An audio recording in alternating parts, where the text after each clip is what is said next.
Hello everyone, welcome to another video.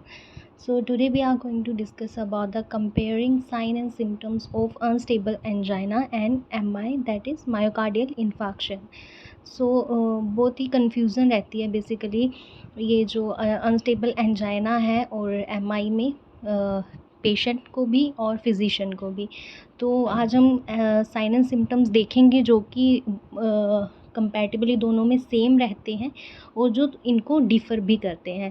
तो हमें थोड़ा सा इनमें डिफरेंस भी पता चल जाएगा कि अनस्टेबल एंजाइना और मायोकार्डियल इन्फेक्शन में कौन से ऐसे साइन एंड सिम्टम्स हैं जिससे हम दोनों को डिफ्रेंशिएट भी कर सकते हैं।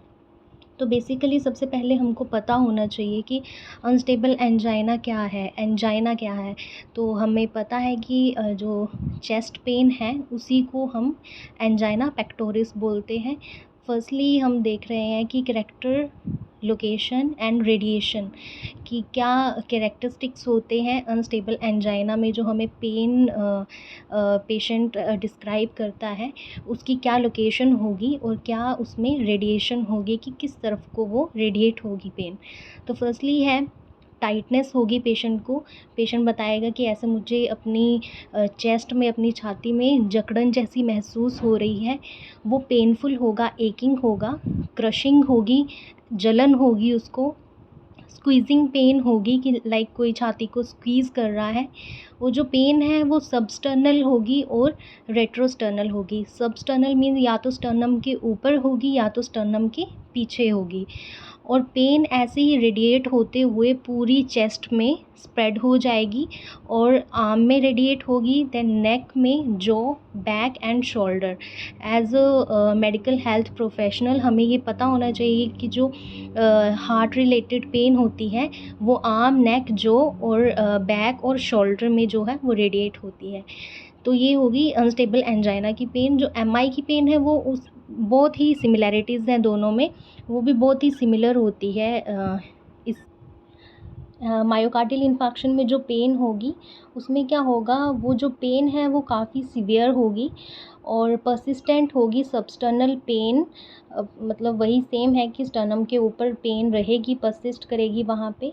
और पेन ओवर द पेरिकार्डियम की जो पेरिकार्डियम रीजन है वहाँ पे पेन रहेगी और वाइडली स्प्रेड हो सकती है pain throughout the chest और शोल्डर में, आर्म में, जॉ, बेली और बैक में।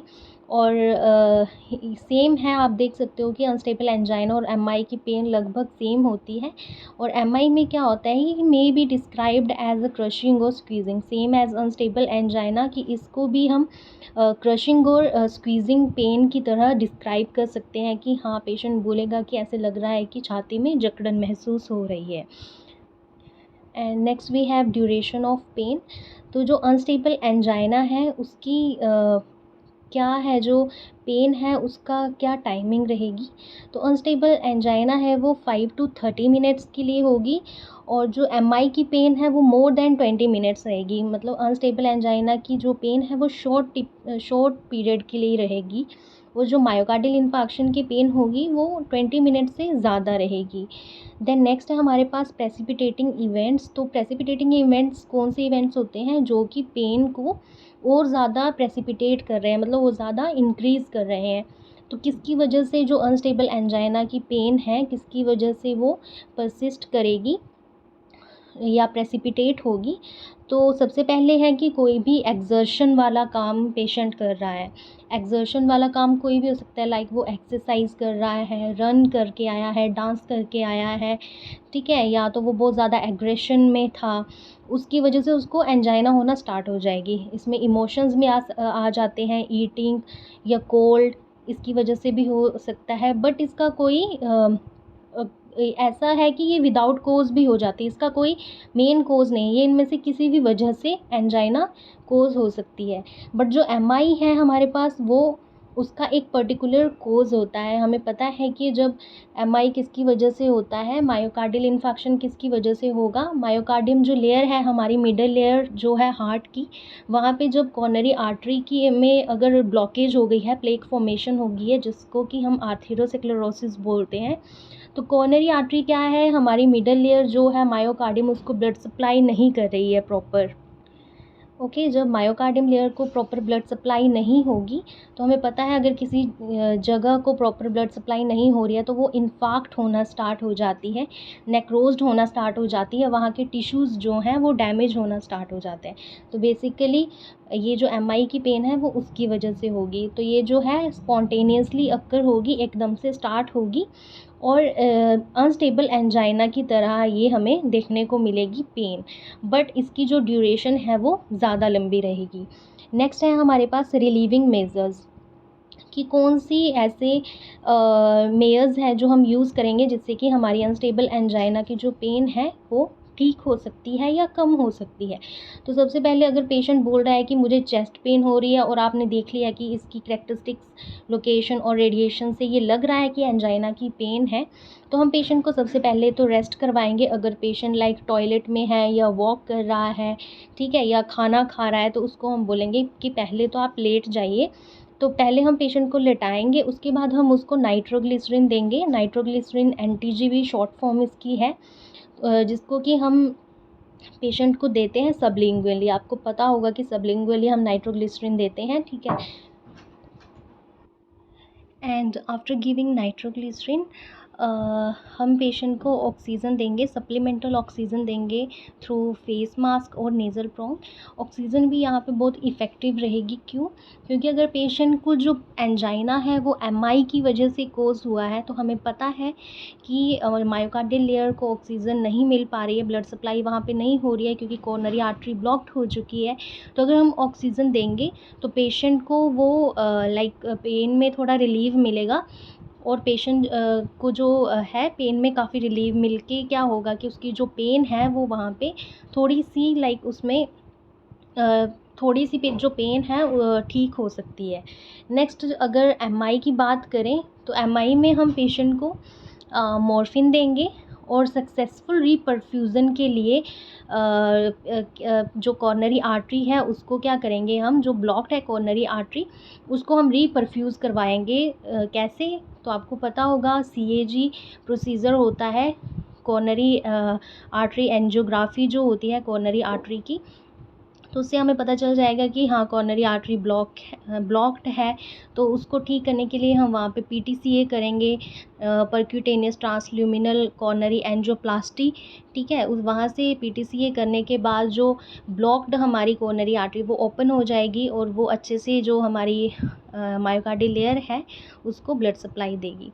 हाँ, तो सबसे पहले हम देखते हैं कि एमआई के टू टाइप्स का एमआई होता है। आपको पता होगा ST elevation MI and non ST elevation MI, जिसको हम स्टेमी और एन स्टेमी बोलते हैं। जैसे अगर आप क्लिनिकल एक्सपोजर आपका हुआ रहा होगा तो आपने सुना होगा कि ऐसे जल्दी में हम बोल देते हैं कि स्टेमी, इसका डायग्नोज स्टेमी है, ये एन स्टेमी है पेशेंट, ठीक है। तो उसका यही है कि एसटी एलिवेशन एक में हमें एसटी एलिवेशन देखने को मिलती है ईसीजी में, और नॉन एसटी एलिवेशन में क्या होता है कि वहाँ पे हमें पेशेंट को एमआई तो है बट वहाँ पे एसटी एलिवेशन पेशेंट को देखने को नहीं मिलेगी ईसीजी में, ठीक है। तो एसटी एलिवेशन एमआई में हमारा जो ट्रीटमेंट है उसको आप याद रख सकते हो विद द निमोनिक मोना।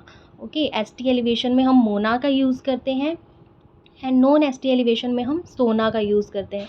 तो मोना स्टैंड्स फॉर, सबसे पहले हम पेशेंट को अगर एसटी एलिवेशन है, एसटी एलिवेशन एमआई है, तो हम मॉर्फिन देंगे।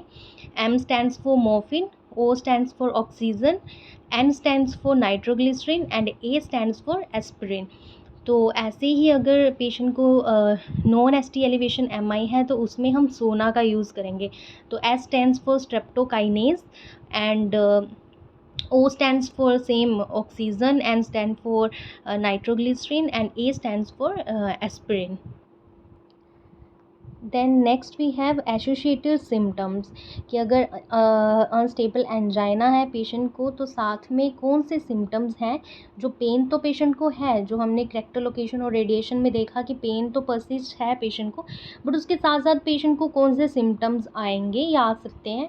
तो सबसे पहले तो पेशेंट को शॉर्टनेस ऑफ ब्रेथ होगा, डिज़निया होगा, डिफ़िकल्टी होगी ब्रीदिंग में, ठीक है। नेक्स्ट है डिजीनेस होगा पेशेंट को, पेशेंट ड्राउजी हो जाएगा, ठीक है, डिजीनेस होगी पेशेंट में, देन नोज़िया होगा पेशेंट को, पाल्पिटेशंस होंगी बहुत ज़्यादा, और पेशेंट में जो है वीकनेस देखने को मिलेगी।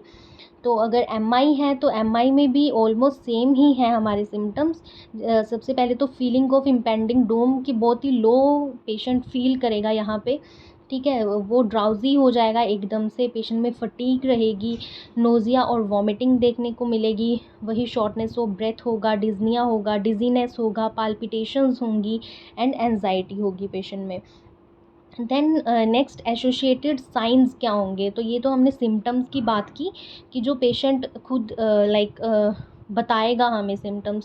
साइंस जो कि हम देख रहे हैं या ऑब्ज़र्व कर रहे हैं, तो साइंस में क्या आएगा, एक तो हमें देखने को मिलेगा कि हाइपोटेंशन या हाइपरटेंशन है पेशेंट को, या तो हाइपोटेंशन भी हो सकती है, या तो पेशेंट में हाइपरटेंशन भी हो सकती है। नेक्स्ट टैकीकार्डिया भी हो सकता है या ब्रेडिकार्डिया भी हो सकता है, और डायफोरेसिस होगी पेशेंट में। डायफोरेसिस मीन्स स्वेटिंग होगी, ओके, रेस्पिरेशन होगी पेशेंट में। देन एमआई में पेशेंट में हमें hypotension, hypertension same, palpable precordial pulse होगी। पाल्पेबल प्रीकॉर्डियल पल्स क्या है, अगर आप उसकी चेस्ट के ऊपर हाथ रखोगे तो एंटीरियर वॉल ऑफ हार्ट या एंटीरियर वॉल ऑफ चेस्ट जो है वहाँ पे हमें जो उसकी हार्ट बीट है वो हम फील कर पाएंगे, लाइक इतनी फास्ट उसकी हार्ट बीट होगी, क्योंकि पाल्पिटेशंस हो रही हैं। तो अगर हम हाथ रखेंगे उसकी चेस्ट पे तो वो हमें जो उसकी पल्स है वो एकदम लाइक फील कर पाएंगे हम। देन है मफल्ड हार्ट साउंड्स आएंगी। हार्ट साउंड्स आपको नॉर्मल हमारी लव एंड डव होती है वो नहीं आपको देखेगी, जो हार्ट साउंड्स हैं मफल्ड हो जाएंगी वहाँ पे। नेक्स्ट है अरिथमियाज होंगे पेशेंट में, ठीक है, रिदम में नहीं रहेगी उसकी हार्ट बीट, अरिथमियाज होना स्टार्ट हो जाएंगे। एंड एज अनस्टेबल एंजाइना यहाँ पे भी हमें डायफोरेसिस देखने को मिलेगा। Next we have cardiac biomarkers. तो आपको पता है कार्डिक बायोमार्कर्स कौन से होते हैं, ठीक है, ट्रोपोनिन होता है, CK-MB क्रिएटिनिन काइनेज MB होता है हमारे पास, ठीक है। तो ये जो बायोमार्कर्स हैं अनस्टेबल एंजाइना में तो ये नॉर्मल रेंज में होंगे, बट MI में आपको पता है कि जो हमारा ट्रोपोनिन आई है या ट्रोपोनिन टी है उसका लेवल इंक्रीज़ हो जाता है, और CK-MB और CK में भी हमें उनकी जो नॉर्मल वैल्यू है वहाँ पे वेरिएशन देखने को मिलती है, वो एलिवेट होंगे।